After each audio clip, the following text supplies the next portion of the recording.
안녕하세요. 신의진의 콕TV입니다. 지난번 방송에서 많은 분들이 정말 많이 참여해 주셔서 참 기운이 나고요. 또 댓글을 보니까 형식을 너무 밋밋하게 가면 안 되겠다 생각을 하고 여러분들한테 맞추어서 진행하기로 했습니다. 그래서 이번에는 저 혼자 하는 게 아니라 우리 그 MBI 클리닉에서 아이들을 직접 진료하고 계시는 박은하 소장님, 이분은 발달심리학자입니다. 그래서 또 이분은 쌍둥이 기르셨죠 아마? 네. 그래서 여러분들의 아이들보단 조금 더 어쩌면 나이가 많을 수도 있지만 직접 쌍둥이 기르시면서 또 겪었던 육아 경험도 이야기하시고 저와 함께 자연스럽게 대담을 하면서 좀 재미있게 운영해 보기로 했습니다. 박은하 소장님 소개 좀 해주세요. 안녕하세요. MBI 클리닉의 박은하 소장입니다. 지난번에 정말 교수님 채널 오픈하시고 나서 정말 많은 분들이 축하도 해주시고 댓글도 달아주시고 응원도 많이 해주셨는데 저희가 교수님하고 같이 또 육아의 신이라는 육아 스마트 어플을 같이 운영을 하고 있는데요. 그쪽으로도 정말 많이 질문을 해주셔서 제가 오늘은 정말 어머니들이 제일 궁금해하시는 질문들을 몇 가지 뽑아서 교수님께 좀 가지고 나왔고 그거에 관련된 좀 강의도 부탁드리려고 준비해왔습니다. 뭔가요? 어떤 게 제일 많이 육아의 신 어플도 제일 많이 나왔습니까? 네. 아무래도 초보 부모님들이 가장 힘들어하시는 문제들이 가장 많이 질문이 올라오는데요. 바로 수면 문제와 울음이거든요. 그래서 아이들이 자는 거 그리고 울는 거 가장 힘들어하시는 것 같아요. 그래서 어떻게 하면 좋을까요? 사실 저도 돌이켜보면 우리 큰아이 기를 때는 하도 안 먹어서 지금도 그게 있습니다. 기록이. 매일매일 우리 홍경모가 먹은 시간과 양을 몇 cc 이렇게 다 기록한 게 있고 우리 둘째랑 비교를까지 해본 그런 경험이 있는데 그만큼 먹고 자고 하는 문제가 또 아이들 입장에서 참 중요한 것 같습니다. 그래서 오늘 우리 박은하 소장님 말씀대로 부모님들이 가장 관심이 많으신 수면 문제, 그다음에 울음을 거치지 않는 문제, 이 부분을 먼저 좀 강의를 하겠습니다. 사실 여러분 수면과 울음은 다른 행동이긴 하지만 뿌리가 비슷합니다. 특히 어린 나이 때는 수면과 그 울음을 구별하기 힘든 게 아이가 울어서 깨는 건지 깨서 못 자서 우는 건지 잘 모릅니다. 그래서 많은 학자들이 이 두 가지, 특히 여기다 시기 문제까지 합쳐서 같은 문제로 보고 연구들도 하고 있습니다. 특히 동서양을 막론하고 아기가 잠을 못 잔다 그러면은 곧 그 아기의 문제는 부모의 또 어려움으로 함께 바로 연결이 되죠. 그래서 잠 못 자는 아이들에 대한 연구가 참 많이 되어 있습니다. 그 연구들이 일관적으로 나오는 결과가 한 6개월 이하의 아이들은 적어도 한 15에서 36%의 부모가 전 세계적으로 우리 아이가 자꾸 깬다 아니면 잘 못 잔다 라고 보고를 한다고 하고요. 또 6개월에서 한 20개월까지의 부모들은 그래도 아직 30% 정도가 자주 깨서 힘들다 라고 보고를 하고 실제로 이 부모님들 중에 한 60% 가까이는 이 증상이 석 달까지 지속이 되었다라고 말을 합니다. 그럼 생각해 보십시오. 아이를 길러서 한 20개월까지 아기가 자꾸 밤에 깨서 내가 힘들다라고 된다면 그 부모님들은 어떻겠습니까? 그래서 바로 이렇게 잠을 못 자는 문제는 부정적인 요소와 많이 연관된다고 연구들이 보고하고 있습니다. 가장 먼저 어려운 점이 이런 아이를 가지는 부모님들, 특히 어머니들은 몹시 피곤하고 또 좀 더 나가면 우울증이 나올 수가 있고 그다음에 심지어 잘 못 먹고 힘들어서 신체적인 건강 문제, 위염, 위궤양도 생긴다고 합니다. 그리고 당연히 정신건강 문제가 생깁니다. 옆에 지켜보는 아버님들도 좀 육아를 많이 하시지만 직장 나가시고 하는 입장에서도 역시 아빠들도 내 건강이 나빠졌다. 우리 아이가 많이 울어서 잠을 못 자서 또 내가 정신적으로 힘들다라는 호소를 한다고 합니다. 그러면 당사자인 아기는 어떠냐? 어릴 때 유난히 정말 하루에 3시간 이상 계속 울어대고 또 잠들라고 하면 30분 이상 계속 뒤척이고 자주 깨고 이런 아이들은 한 5세쯤 됐을 때 언어 발달이 지연된다. 또 미세 운동 조절 능력이 부족하다 정도의 기능이 약간 저조하다고 되어 있고요. 또 과잉 행동이 그렇게 많다고 보고가 되고 심지어 어떤 아이는 자꾸 먹어서 비만이 된다라고까지 하니 물론 모든 잠 못 자는 아이들이 다 이렇지는 않지만 아기들의 수면 문제와 이런 아기들의 발달 문제가 바로 연결된다는 보고가 되어 있으니 우리가 오늘 말씀드리는 수면 문제 또 우는 문제는 그냥 힘들다라고 흘러넘기기에는 좀 걱정이 되죠. 그래서 우선 너무 많이 울고 잠을 안 자는 아이를 이해하려면 몇 가지 부모들이 꼭 알아야 될 원칙이 있습니다. 자, 그 첫 번째가 이렇게 까다로운 아이를 기를 때 크게 두 가지 시각이 있습니다. 학자들 사이에도.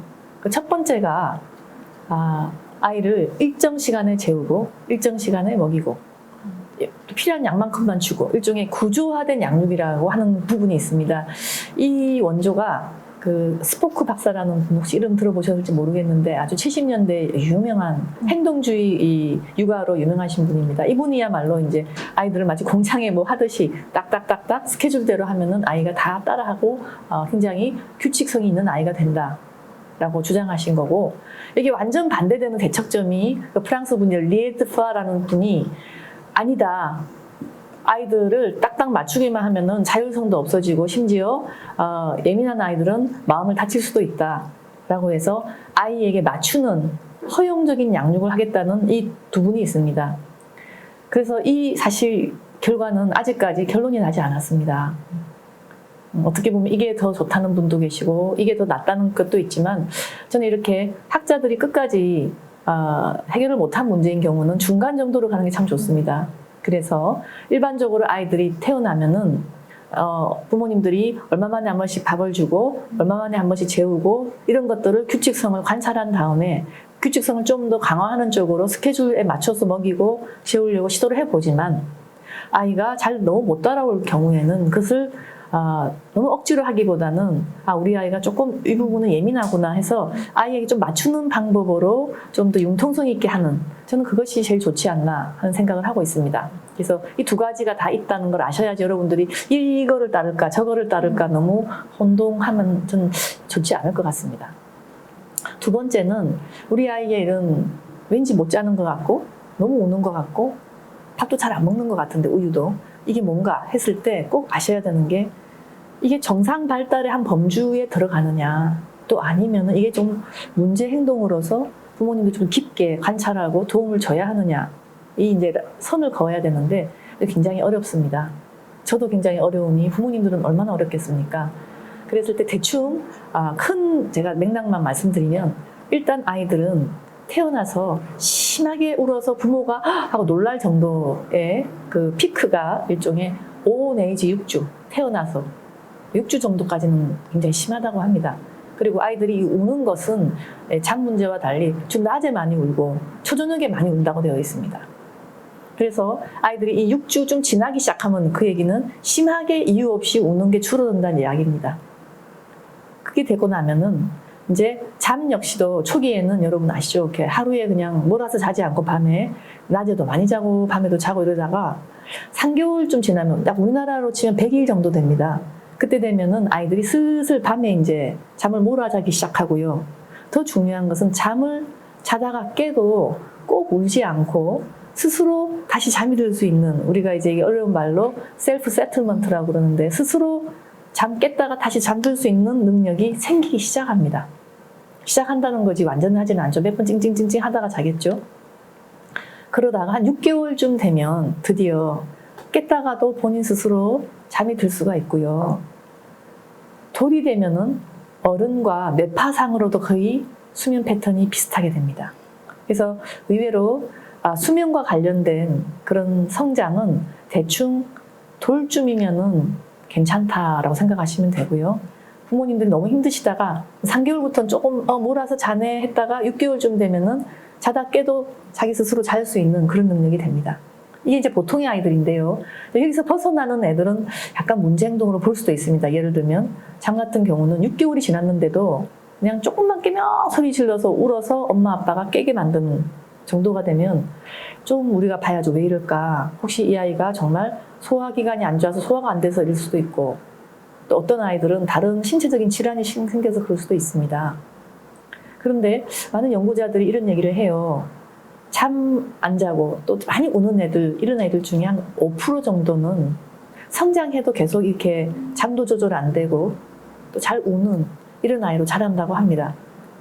근데 이런 아이들이 아까 말씀드렸지만 집중이 안 되거나 언어가 떨어지거나 이런 문제랑 연결된다고 하니 좀 걱정이 되시면 전문가한테 꼭 찾아왔으면 좋겠습니다. 그래서 사실 육아의 신이라는 앱을 만든 것도 가급적이면 전문가들과 함께 이런 문제를 상담해서 아기들의 뇌는 언제까지 많이 변하나요? 2돌, 3돌까지 굉장히 뇌의 구조가 바뀝니다.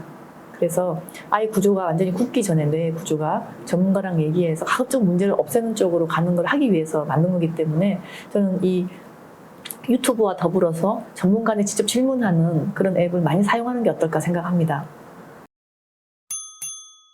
우리 아이가 잠자기 전에 자꾸 안 자고 30분 이상 찡찡대는데 이것이 꼭 아이 기질의 문제인가? 아니면 부모님의 기술이 미숙하신가? 예를 들면 어떤 부모님들은 아이가 조금만 하고 조금만 저항을 해도 무조건 안고 어쩔 줄을 몰라 하세요. 그러면 아이가 소위 말하는 손 탄다 그러잖아요. 그게 습관이 돼가지고 계속 잠자기 전에 안아주지 않으면 잠도 안 자는 아이가 될 수도 있습니다. 그래서 이것도 부모 문제냐 아이 문제냐 한번 잘 따져보셔야 됩니다. 그리고 마지막으로 아이들이 수면과 이런 잠자는 문제, 우는 문제가 있을 때 일단 달래야 되잖아요, 아이들이. 그러면 전통적으로 어떤 방법이 있었겠습니까, 여러분? 일단 먼저 앉죠. 그다음 안아 흔들기까지 합니다. 이 방법 단기적으로 효과 있습니다. 근데 장기적으로 효과가 없대. 내리자마자 금방 우니까. 그 다음에 또 어떤 방법이 있느냐. 포대기를 꼭 감싸서 이렇게 얻거나 안아서 흔들면은 이거 효과는 그냥 하는 것보다 훨씬 효과가 있다고 합니다. 이렇게 압박을 주는 게 아이들에게는 이렇게 안정감을 주기 때문에. 그렇지만 이것도 역시 이건 포대기에 앉지 않으면은 잠을 안 자냐. 그게 또 문제가 있다고 합니다. 그래서 하여튼 이 문제도 단기적으로 효과가 있지만 장기적으로 끌었을 때 그 효과가 좀 미미하다는 그런 연구가 있고요. 의외로 아이들이 막 너무 많이 울거나 기분 나빠하거나 그럴 때 당분을 이렇게 설탕물이죠. 조금 섭취하게 하면 이것은 초기에도 아이들이 좀 조용해지지만 조금 이게 장기 효과가 있다고 합니다. 이 연구는 어떻게 했냐면 아이들에게 왜 예방주사 맞고 나면 울잖아요. 그랬을 때 오래 울지 않게 하기 위해서 설탕물 요법을 줬더니 좋아지더라. 그런 효과는 있는데 문제는 그럼 계속 단 거에 너무 중독될 수도 있죠. 그런 우려는 있지만 너무 기질이 예민해서 밖에 나갔는데 너무 진정이 안 될 때 약간의 당분을 주는 것이 아이를 좀 조용히 하게 하고 편하게 하는 데 도움이 되겠죠. 그리고 사실 많은 특히 서양 부모님들이 이걸 많이 사용하시는 고무 젖꼭지, 공갈 젖꼭지를 많이 하는데요. 사실 부모님들은 이걸 많이 하면 구강 모양이 나빠질까 봐 걱정하시면서 가급적이면 빼려고 하죠. 그런데 실제로 연구를 보면 이 고무 젖꼭지를 물게 해서 아이를 달래면 아이들이 유아 돌연사 증후군이 줄어든다고 합니다. SIDS라고 부르는데 갑자기 아기가 이제 이렇게 요 안에서 죽어버리는 경우가 꽤 있죠. 그래서 참 부모님도 두려운 현상인데 하여튼 이상하게 고무 젖꼭지를 하면 분명히 젖꼭지를 물고 자면 잘 때는 빼잖아요. 그럼에도 불구하고 이게 원인은 모르지만 유아 돌연사 증후군을 막는다는 것 때문에 심지어 어떤 소아과 선생님들은 돌 전에 아기들한테는 고무 젖꼭지를 줘서 아이 스스로 편안하게 하는 것을 권장하는 분도 계십니다. 그래서 이런 어떤 기본적인 지식이 있으시면 아이들 금방 달래고 싶으실 때 다양한 방법으로 사용할 수 있다고 봅니다.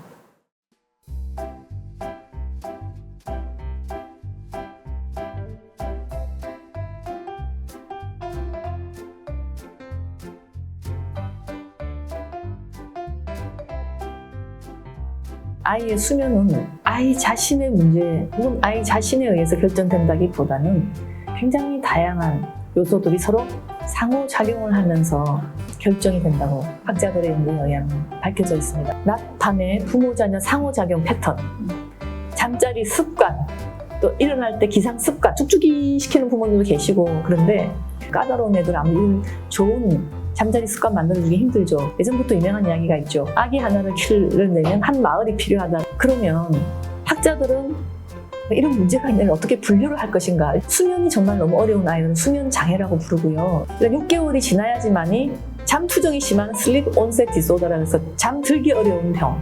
하루에 3시간 이상, 일주일에 3일 이상, 적어도 3주 동안. 그래서 이것도 역시 많이 먹는 병, 안 먹는 병, 아니면 이상한 걸 자꾸 주워 먹고, 심지어 어떤 아이는 머리카락을 먹는 아이들도 있습니다. 감각적 조절이 안 되는 아이들은 이 3가지 다 가질 수 있어요. 그러면 아이들이 이런 수면 문제나 이 우는 문제가 심각할 때 이제 어떻게 하면 좋을 것인가 하는데 크게 세 가지 방안이 있습니다.